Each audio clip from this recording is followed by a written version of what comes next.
All right, let's get into it. 2 Fridays ago, Vanity Fair released their February cover story, and as expected, it was all about the Duke and Duchess of Sussex, Harry and Meghan. The article? Full of drama. Some of it true, some of it, let's just say, questionable. Now, we've seen this before. It's like the media has this endless fountain of anonymous sources and former palace staffers who always seem ready to dish the most outrageous stories about Meghan. And this VF piece?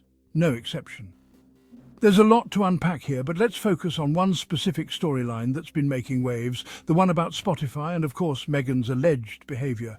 Apparently, Meghan's time at Spotify was the stuff of legend, and not in a good way.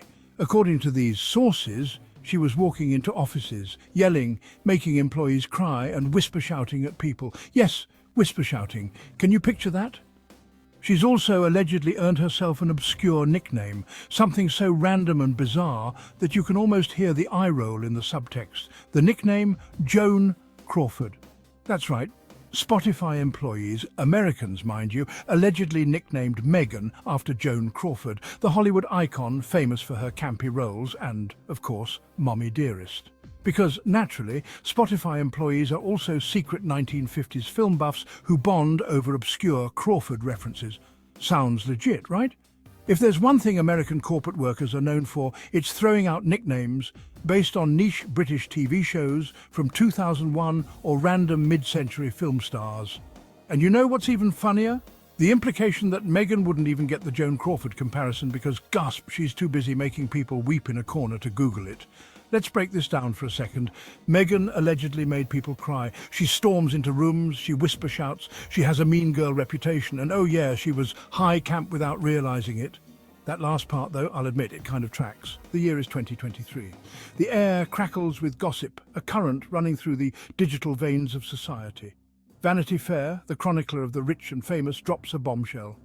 Meghan Markle, the Duchess of Sussex, is at the centre. Spotify employees, the magazine claims, have a nickname for her, Joan Crawford. This isn't just any moniker. Joan Crawford, the legendary Hollywood actress, carries a legacy as complex as her filmography. Beautiful, talented, but also notorious for alleged on-set tyranny. Is this the image Spotify insiders have of the Duchess? The article hints at diva-like behaviour, demands difficult to meet, a disconnect between the public persona and the private reality. But how much is truth? How much is speculation? And how much is fuelled by the insatiable appetite for scandal? The whispers begin, soft at first, then growing louder, echoing through the halls of media, bouncing off the walls of public opinion. Joan Crawford.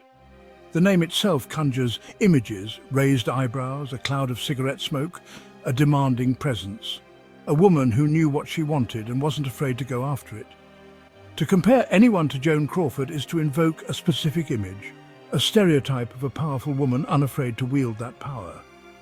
Was this truly the Meghan Markle Spotify employees encountered? Or was this nickname, whispered behind cupped hands, more about perception than reality? The article suggests a parallel. Meghan, like Joan, is ambitious, driven, perhaps even difficult at times. But is this fair, or is it simply easier to categorise women in positions of power using pre-existing, often negative tropes? The spectre of Joan Crawford looms large, casting a long shadow over the narrative. Meghan Markle, before her royal tenure, was known for her role in the television series Suits, a smart, ambitious paralegal climbing the corporate ladder. Is it so difficult to imagine that same drive and ambition translating into her post-royal life? The Vanity Fair article paints a picture of a woman out of touch, demanding, her expectations misaligned with reality. But could it be that Meghan, accustomed to the high-pressure world of Hollywood and the specific demands of royal life, was simply trying to navigate a new landscape? Is it possible that what some perceived as diva behaviour was merely a reflection of her work ethic, her attention to detail, her desire to excel? The narrative is presented as a revelation, a peek behind the curtain to expose the real Meghan. But is this real or simply another carefully constructed caricature? Section 4, The Public and the Private, A Tale of Two Meghans. Meghan Markle, from the outset, has been presented as a study in contradictions. A modern woman embracing tradition, a biracial American joining a centuries-old British institution. Is it any wonder that her public persona is a tapestry woven from diverse and sometimes conflicting threads? On the one hand, we see the polished Duchess, engaging in charitable work, advocating for causes she believes in. Her smile is radiant, her touch empathetic. This is the Meghan the public has come to know, the one embraced for her warmth and compassion. On the other hand, whispers from behind the scenes paint a different picture. Demanding, controlling, difficult to please.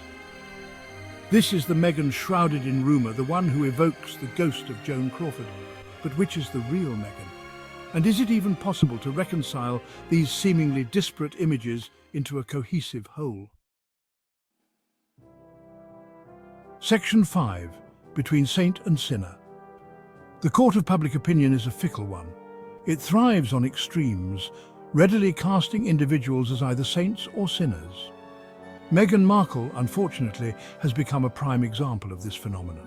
She is either lauded as a beacon of change, a breath of fresh air in a stuffy institution, or vilified as a manipulative social climber, intent on tearing down the monarchy from within. The truth, as always, is far more nuanced. To portray Meghan as either a saint or a sinner is to deny the complexity of her character, the multifaceted nature of her experiences. She is, like all of us, a product of her upbringing, her experiences, her ambitions, and her flaws. To deny her this complexity is to deny her humanity. Section 6. The human behind the headlines. The story of Meghan Markle is not a fairy tale, nor is it a tragedy. It is, at its core, a human story. A story of ambition, of love, of loss, of the challenges and triumphs that come with navigating the treacherous terrain of public life. Perhaps it is time we move beyond the simplistic narratives, the easy labels, the desire to categorize and pigeonhole. Perhaps it is time we allow Meghan Markle, and indeed all public figures, the space to be complex, flawed, and ultimately human. The Joan Crawford comparison, whether rooted in truth or simply in the realm of salacious gossip, ultimately tells us more about our own perceptions than it does about Meghan Markle herself. It speaks to our tendency to simplify, to judge, and to project our own fears and insecurities onto those we deem different, powerful, or simply unknown. At the end of the day, the drama sells, the caricatures sell. And whether or not we believe these wild stories, one thing is clear: Meghan is polarizing, and she'll likely remain a media obsession for years to come. What do you think? Is Meghan the secret camp queen of our generation? Or is this just another case of the press doing what it does best, creating villains for the sake of the narrative? Let me know your thoughts in the comments. Until next time, stay curious, stay kind, and maybe re-watch Mummy Dearest just for the drama.